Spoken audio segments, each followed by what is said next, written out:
Hi, mga ka-history, welcome na naman sa ating video. Samahan niyo ako para malaman natin ang totoo na mga historya. Ferdinand Magellan, 1480 hanggang ika-27 ng Abril taong 1521, ay isang eksplorador na Portuges na naglayag para sa kaharian ng Espanya.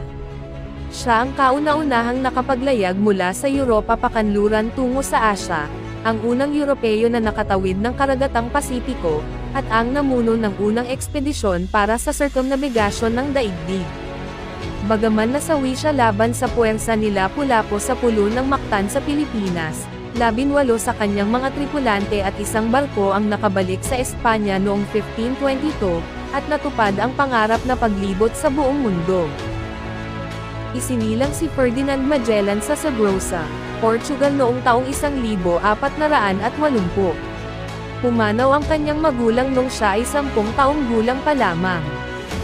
Sa edad na 12, naging pahe siya ng Haring João II at Reyna Eleonora sa kanilang kaharian sa kabisera ng Lisboa, kung saan naroon din ang kanyang kuya. Ito ang naging daan upang malaman niya ang ginagawang mga ekspedisyon ng bansa upang makatuklas ng iba't ibang lugar at mga bagay. Dito rin niya nakilala si Enrique, ang taga-Sumatra na gagamitin niyang interpreter sa balak niyang pagtuklas sa Maluco, Moluccas, Spice Island. Kasama ang pinsang si Francisco Serrano, ipinagpatuloy ni Magellan ang pag-aaral at nakahiligan ang heograpiya at astronomiya. Tinataya ng ilan na maaaring naging guro niya si Martin Lihim. Sa edad na 20, nagsimulang maglayag si Magellan. Ikinasal si Magellan kay Maria Caldera Beatriz Barbosa at nagkaroon ng 2 anak na sina Rodrigo de Magalhães at Carlos de Magalhães na parehong namatay sa batang edad.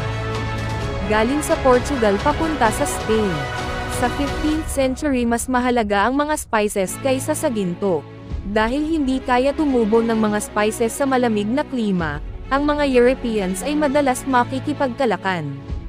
Naglalayag sila sa silangan upang makapunta sa Spice Island, doon sila nakikipagkalakalan, pero wala pa ang nakakalayag sa kanluran golang sa Europe para maabot ang kabilang bahagi ng mundo.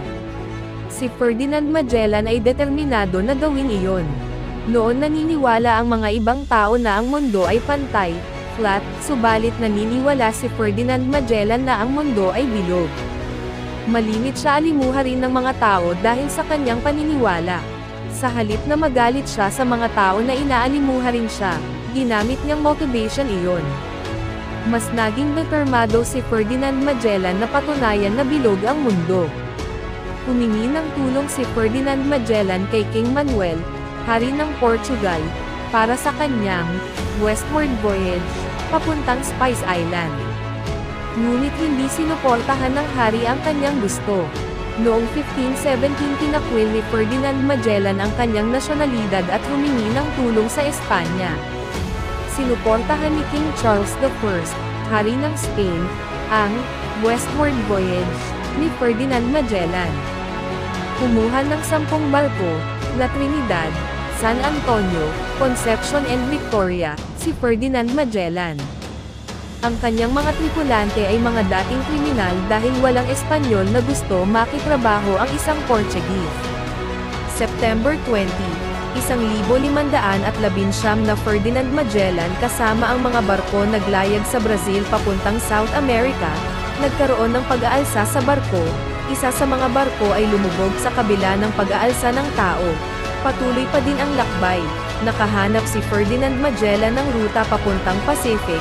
Ngayon ang tawag ruta na iyon ay Magellan Strait, dahil sa hirap ng paglalakbay, pagkulang ng pagkain, at sakit.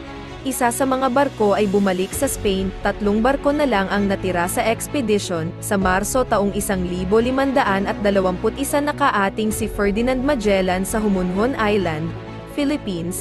Nakipagkalakal si Magellan kay Raja Humabon, ang pinuno ng island. Ibinahagi ni Ferdinand Magellan ang salita ng Diyos sa mga tao na nakitira sa island.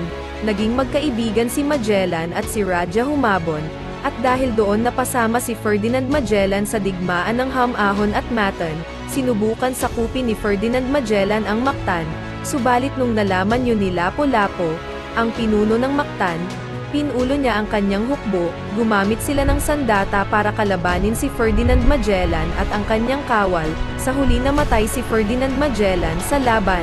Matugumpay na natalo ni Lapu-Lapu at ang kanyang kawal ang kawal ni Ferdinand Magellan. Ang laban na ito ay isa sa mga kilala na kwento sa kasaysayan ng Pilipinas. Ang tawag sa laban na ito ay, The Battle of Mactan. Nang namatay si Ferdinand Magellan, ang mga natirang tripulante, crew, ay bumalik sa Spain. Ang kapitan ng barkong Victoria ay nakabalik sa Spain noong Setyembre 18, 1522. Dahil doon napatunayan na ang mundo ay bilog.